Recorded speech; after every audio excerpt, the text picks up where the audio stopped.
안녕하세요, 정조입니다. 오늘 주제는 비수기 마지노선 시급 2만원 어떻게 지키나 이런 내용인데요. 주제는 크게 두 가지로 배달, 퀵 서비스를 비교하는 거고, 그리고 이제 일반 대행이 아무것도 모른다면 묻고 따지지도 말고 만나 플러스를 선택하라, 이런 내용입니다. 자세한 내용은 지금 시작합니다.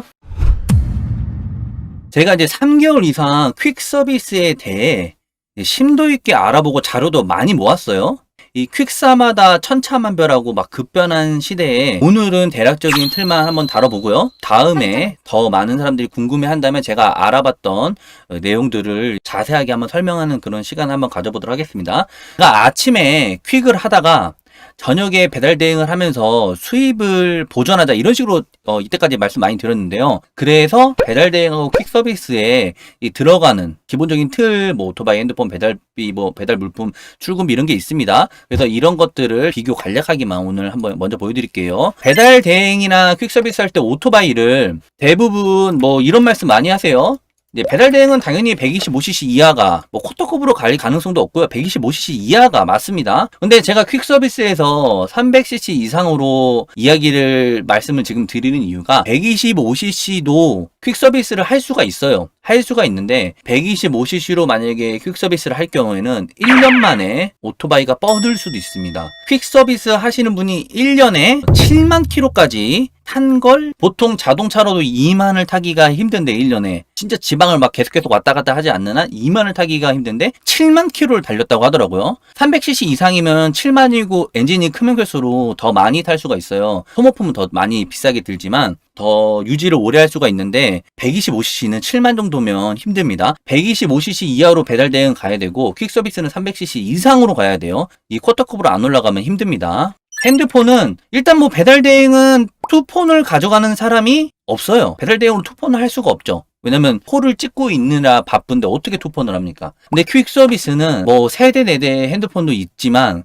거기에 플러스 지지기도 필수라고 하네요. 지지기 금액은 좀 따로 나가긴 하는데 고정적으로 나가는 금액이 있습니다. 이렇게 비수기 시기에는 핸드폰 2대, 2대가 비싼 예를 들어 우리가 노트 20, 21 이렇게 비싼 핸드폰을 2대를 쓰는 건 아니지만 2대 이상을 퀵 서비스는 무조건 있어야 되고 지지기를 가져가야 됩니다. 그러면 벌써 배달 대행할 때 들어가는 초기 비용이랑 퀵 서비스 할 때 들어가는 비용이 이제 차이가 확 벌어지죠. 배달 물품이 우리가 돈만 번다고 가정할 때는 크기 및 종류가 상상 이상으로 갑니다. 배달 대행은 음식 몇 개, 두세 개 묶어 가지만 대부분 소형 물품이잖아요.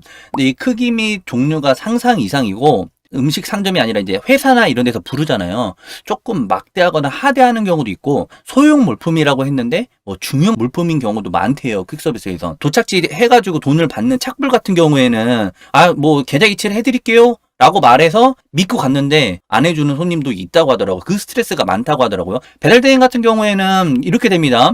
도착해가지고 카드 결제인데 카드 결제를 만약에 안 한다. 상점한테 이야기를 해서 상점 이분이 나중에 상점으로 예를 들어 계좌 이체를 해준다고 합니다. 음식 사장님 어떻게 할까요? 그러면 그러면 그때 돈 받을게요 라고 하면서 기사는 그 상태에서 빠질 수가 있는데 퀵 서비스는 그게 안 된다. 힘든다. 이런 거고요. 배달 대행이라는 거는 출금비가 없어요. 전업으로 하면. 근데 특별하게 이제 프리랜서로 할 경우에는 출금비를 받는 곳이 있어요. 배달 대행은. 원래는 배달 대행은 출금비가 없습니다. 근데 퀵 서비스는 출금비로 사무실이 운영이 된다. 출금비가 하루에 나가고 일 안 해도 30일이면 30일 금액이 다 나가버립니다. 이거 다 머릿속으로 생각하시면서 퀵 서비스면 저렇게 들어가는구나 라고 생각하시면 될 것 같아요. 여기가 제일 중요해요. 제가 알아본 것 중에 제일 중요한 건데요. 배달 대행은 건당 400원, 500원 떼고 내 어플에 금액이 되잖아요. 근데 퀵 서비스는 총 매출. 예를 들어 내가 27만 원 정도 벌었다 하면 23% 매출을 수수료를 빼면요 21만 원 순수익인 거예요. 배달 대행은 건당 400원에서 500원 뗀 건데 이 총 매출이 엄청나게 큽니다. 칼질해서 단가를 올려놓고 그거를 우리가 기사들이 잡아서 이제 배달을 하잖아요. 하면 총 매출 거기 23%를 그냥 떼어가는 거. 그래서 이게 너무 큽니다. 배달 대행은 퀵 서비스에 비해 중하로 쉽고요. 퀵 서비스는 이 자체로부터 중상 이상이 됩니다. 돈 그렇게 크게 버는 거 중요하지 않아라고 생각하면 난이도는 문제가 없지만 나는 전업이고 나 진짜 돈 벌어야 돼 라고 생각하면 배달 대행은 퀵 대비 중하 정도, 그리고 퀵 서비스는 중상 정도의, 솔직히 중상보다 더 높습니다. 왜냐면 새로운 권역대를 알아야 되기 때문에. 배달 대행은 그냥 꾸준하게 일 많다라고 할 때 픽업 포함 한 200km를 달려요. 이 정도면 아, 오늘 진짜 열심히 일했고 엄청나게 장시간 했구나. 근데 퀵 서비스는 픽업 거리 포함 400에서 500km.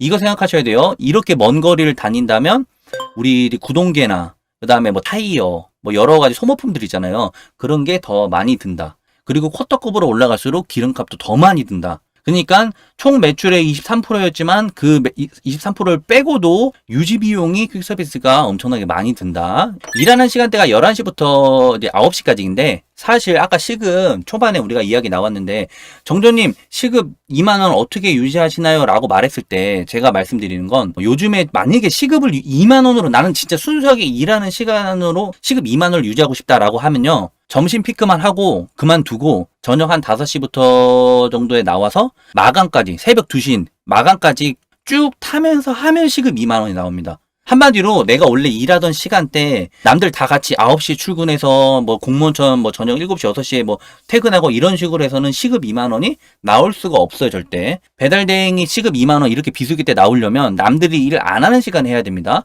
그래서 이 일하는 시간대가 평균적으로 이렇게 써놨지만 시급 2만 원이 되려면 제가 말한 대로 하면 되실 것 같고요. 퀵 서비스는 그냥 이 시간 고정입니다. 이 시간 되면 콜이 없어요. 왠지는 다들 아시죠? 회사에서 회사로 서류를 보내거나 뭘 보낼 때 회사에서도 퇴근할 거 아니에요. 그렇기 때문에 회사 일하는 시간 지나가면 없어집니다. 그래서 제가 오전에는 퀵하고 저녁에는 배달 대행 하려고 했는데 이런 부대의 유지 비용이 너무 많이 들다 보니까 고민을 많이 하게 됐습니다. 그럼 일하는 요일은 배달 대행은 남들 쉴 때 이제 배달 음식을 시키지. 퀵 서비스는 이제 회사 다닐 때 회사 다니는 사람들이 출근하면 우리도 같이 퀵 서비스를 하는 거고 회사가 다 쉬면 같이 쉬고 그렇게 쉰다고 생각하시면 됩니다. 그래서 이 간단한 그냥 눈대중으로만 한번 보시고요. 나중에 제가 이제 자세한 자료를 통해서 세세하게 한 번 더 다뤄보겠습니다. 먼저 제가 이제 전제를 한다면 퀵에 대해 좀 너무 안 좋은 내용식으로 말했는데요. 퀵 서비스이건 일반 대행이건 상위 10% 업체는 항상 좋습니다. 다만 저는 이제 평균적 흐름의 이야기를 하기 때문에 그 부분에 염두를 해놓고 그냥 지금 들으시고 보시면 될 것 같아요. 이 퀵에 그런 명언이 있더라고요.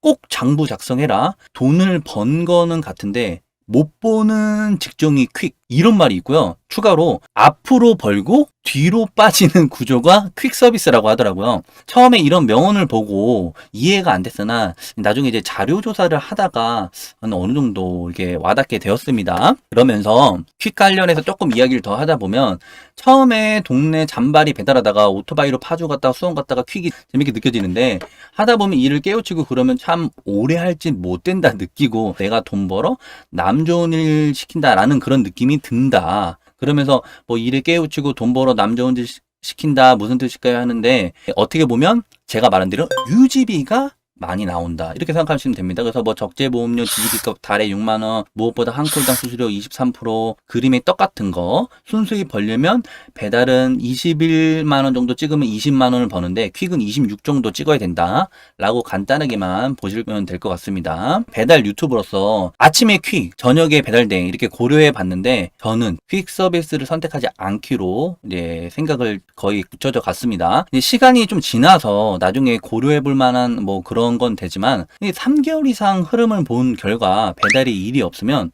퀵에서도 일이 없어요. 배달이 일이 없어가지고 퀵 가야지 퀵에서도 배달이 없을 때 똑같이 없어요. 거기에 고정적으로 퀵은 들어가는 금액이 많이 있습니다. 제가 보여드린 대로 뭐 지지기, 출근비 이런 것도 있고요. 이 125cc로 퀵 서비스를 하신다는 분들이 많은데 막 뭐 코를 가려가면서 잡을 것 같으면 퀵은 돈이 안 돼요. 코를 골라가면서 잡을 거면 퀵도 돈을 못 번다 생각하시면 될 것 같아요. 그러면 이제 300cc 이상 되고 그러면 또 감가 유동 이제 너무 많이 들어갑니다. 저는 한 번에 이렇게 많이 버는 것보다는 안정적으로 꾸준하게 버는 걸 좀 추구해요. 그러려면 많이 벌 수 있는 기회도 있는 게 좋지만 지출을 줄여서 자기 수입이 보존되는 게 한마디로 수입을 올리는 거랑 똑같은 거죠. 그래서 한번 잘 고민해 보시면 됩니다. 요즘 뭐 배달판이 망했다 뭐 했다 하는데 사실 다른 뭐 카페, 뭐 퀵 서비스 등 여러 프리랜서 보면 전부 다 어렵고 힘든 상황이에요. 배달만 힘든 게 아니에요. 일하시는 분들은 다 힘듭니다. 그분들이 돈이 없고 힘드니까 배달 시키는 것도 안 시키고 포장하는 거예요. 그래서 제가 퀵을 병행하기보다는 잘 알고 있는 이런 이제